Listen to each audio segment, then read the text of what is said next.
ಎಲ್ರಿಗೂ ನಮಸ್ಕಾರ ಸ್ನೇಹಿತರೆ.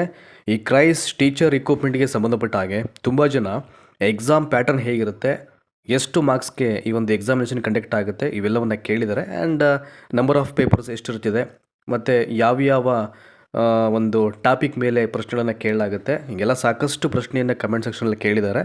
ಸೊ ನಾನೇನು ಮಾಡಿದ್ದೀನಿ, ಇದು ನೋಟಿಫಿಕೇಷನ್ ಆದಂಗಿಂದ ಹಿಡಿದು ಇಲ್ಲಿವರೆಗೂ which is very important for examination.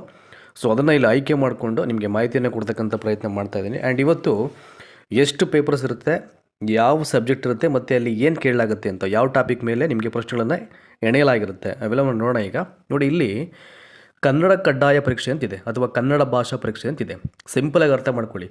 Kannada ಭಾಷಾ ಪರೀಕ್ಷೆಯನ್ನು ಯಾರೇ ಕಂಡಕ್ಟ್ ಮಾಡ್ಬೋದು according to you. The reason behind ಇದರ ಹಿಂದೆ ಇರತಕ್ಕಂಥ ಕಾರಣ ಏನು, ಕನ್ನಡವನ್ನು ಯಾರು ಓದಿಲ್ವೋ ಅವ್ರಿಗೆ ಇದೊಂದು ಎಕ್ಸಾಮನ್ನು ಕಂಡಕ್ಟ್ ಮಾಡ್ತಾರೆ.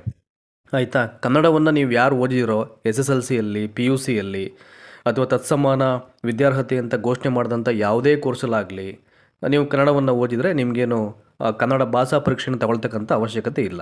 ಕನ್ನಡವನ್ನು ಓದಿಲ್ಲದೆ ಇರೋರು ಮಾತ್ರ ಈ ಒಂದು ಕಡ್ಡಾಯ ಕನ್ನಡ ಭಾಷಾ ಪರೀಕ್ಷೆಯನ್ನು ತಗೊಳ್ಬೇಕಾಗತ್ತೆ. ಸೊ ಇದಕ್ಕೆ ಸಂಬಂಧಪಟ್ಟ ಹಾಗೆ ಒಂದು 6-11 ಲೈನ್ಸಲ್ಲಿ ಅಲ್ಲಿ ಹೇಳಿದ್ದಾರೆ, ಅದನ್ನು ಓದ್ತಾ ಹೇಳ್ಬಿಡ್ತೀನಿ ನಿಮಗೆ.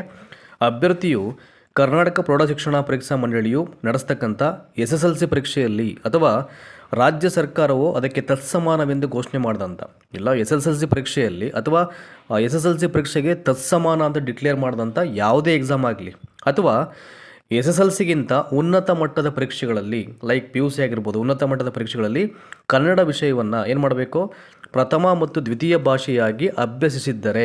ಇವೆಲ್ಲ ತುಂಬ ಜನ ಈಗ ಕನ್ನಡ ಮತ್ತು ದ್ವಿತೀಯ ಭಾಷೆಯಾಗಿ ಕನ್ನಡವನ್ನು ಓದಿರ್ತಾರೆ. ಫಸ್ಟ್ ಲ್ಯಾಂಗ್ವೇಜು ಅವಾಗೆಲ್ಲ ಕನ್ನಡನೇ ಇರ್ತಾ ಇತ್ತು. ಈಗ ಕೆಲವು ಕಡೆ ಎಲ್ಲ ಸೆಕೆಂಡ್ ಲ್ಯಾಂಗ್ವೇಜಾಗಿ ಕನ್ನಡವನ್ನು ಓದ್ತಕ್ಕಂಥದ್ದು ಇದೆ ಈಗ. ಬಟ್ ಏನೇ ಆಗಲಿ, ನೀವು first language or second language ಕನ್ನಡವನ್ನು ಓದಿರಬೇಕು.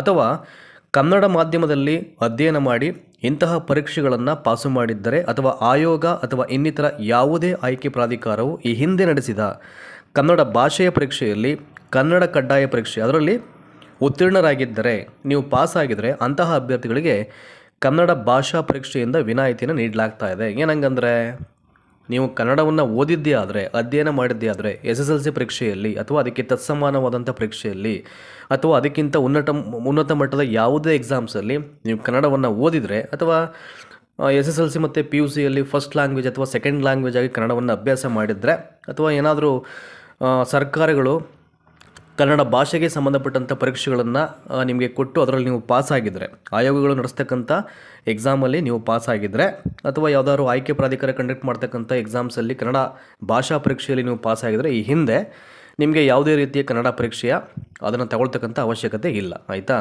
ಯಾರು ತಗೊಳ್ಬೇಕು ಆಗಿದ್ರೆ ನೋಡಿ, ಇದೆಯಲ್ಲ ಇಲ್ಲಿ, ಕಡ್ಡಾಯ ಕನ್ನಡ ಭಾಷಾ ಪರೀಕ್ಷೆಯು ಬಹು ಮಾದರಿ ಪತ್ರಿಕೆಯಾಗಿದ್ದು ಯಾರು ಕನ್ನಡವನ್ನು ಓದಿಲ್ವೋ ಅವ್ರು ತಗೊಳ್ಬೇಕು.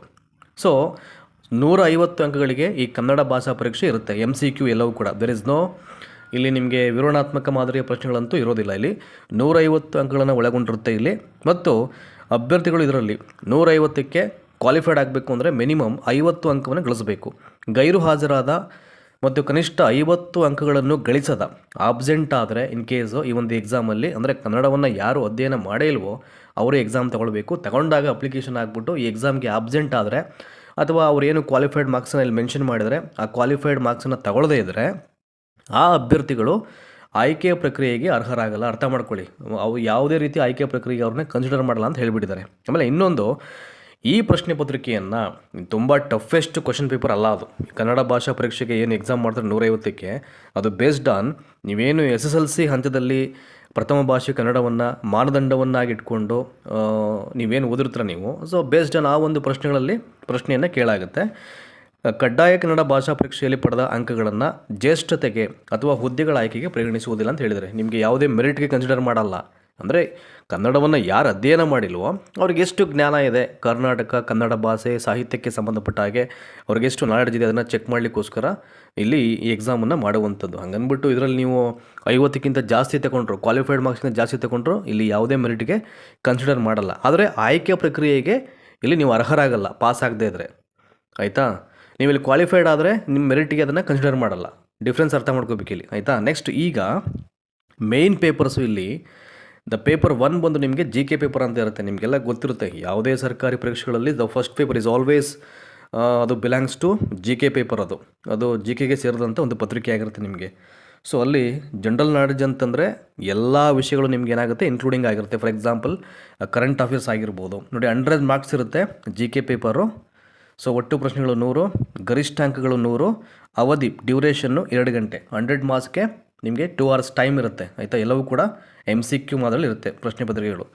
ನೋಡಿ ಇಲ್ಲಿ ಏನೆಲ್ಲ ಇರುತ್ತೆ ಟಾಪಿಕ್. ಇಲ್ಲಿ ಒಂದು ಕರೆಂಟ್ ಅಫೇರ್ಸು, ಅದು ಬಿಟ್ಟರೆ ನಿಮಗೆ ಜನರಲ್ ಸೈನ್ಸ್ ಬಗ್ಗೆ ಕ್ವಶನ್ಸ್ ಇರುತ್ತೆ, ಜಾಗ್ರಫಿ ಬಗ್ಗೆ, ಇನ್ನು ಸೋಷಿಯಲ್ ಸೈನ್ಸ್ ಬಗ್ಗೆ, ಸೊ ಇಂಡಿಯನ್ ಸೊಸೈಟಿ ಮತ್ತು ಭಾರತೀಯ ಸಮಾಜ ಮತ್ತು ಅದರ ಮೇಲೆ ಬೆಳವಣಿಗೆ ಮೇಲೆ ಇತಿಹಾಸದ ವಿಚಾರಗಳು ಹೇಗೆ ಪರಿಣಾಮವನ್ನು ಬೀರುವಂಥದ್ದು, ಮತ್ತು ಇಂಡಿಯನ್ ಹಿಸ್ಟ್ರಿ ಮತ್ತು ಕರ್ನಾಟಕ ಹಿಸ್ಟ್ರಿ, ಇಂಡಿಯನ್ ಕಾನ್ಸ್ಟಿಟ್ಯೂಷನ್ ಮತ್ತು ಪಬ್ಲಿಕ್ ಅಡ್ಮಿನಿಸ್ಟ್ರೇಷನು, ಸಾರ್ವಜನಿಕ ಆಡಳಿತ.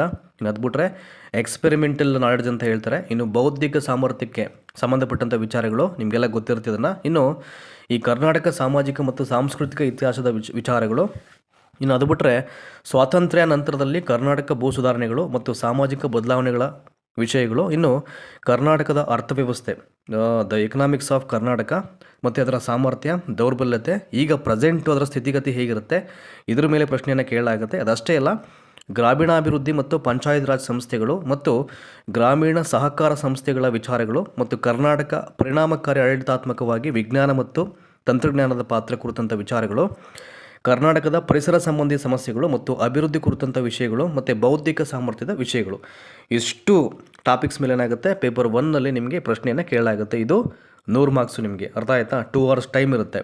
ಇಷ್ಟೊತ್ತು ನಿಮ್ಗೆ ಏನು ಹೇಳಿದೆ ಇಲ್ಲಿ, ಫಸ್ಟು ಜಿ ಕೆ ಪೇಪರ್ ಇರತಕ್ಕಂಥ ಕಂಟೆಂಟು ಇವೆಲ್ಲವೂ ನಿಮಗೆ ಆಲ್ಮೋಸ್ಟ್ 5ನೇ ತರಗತಿ ಬುಕ್ಕಿಂದ ಹಿಡಿದು ಟಿಲ್ 10th ಬುಕ್ ತನಕ ಎಲ್ಲ ವಿಚಾರಗಳು ಇರ್ತಿದೆ ಆಯಿತಾ. ದಯಮಾಡಿ ಆ ಸ್ಟೇಟ್ ಬುಕ್ಸನ್ನು ಕಲೆಕ್ಟ್ ಮಾಡಿಕೊಂಡು ನೀಟಾಗಿ ಅದನ್ನು ಒಂದು ಕಡೆಯಿಂದ ಪ್ರಿಪ್ರೇಷನ್ ಮಾಡಿ.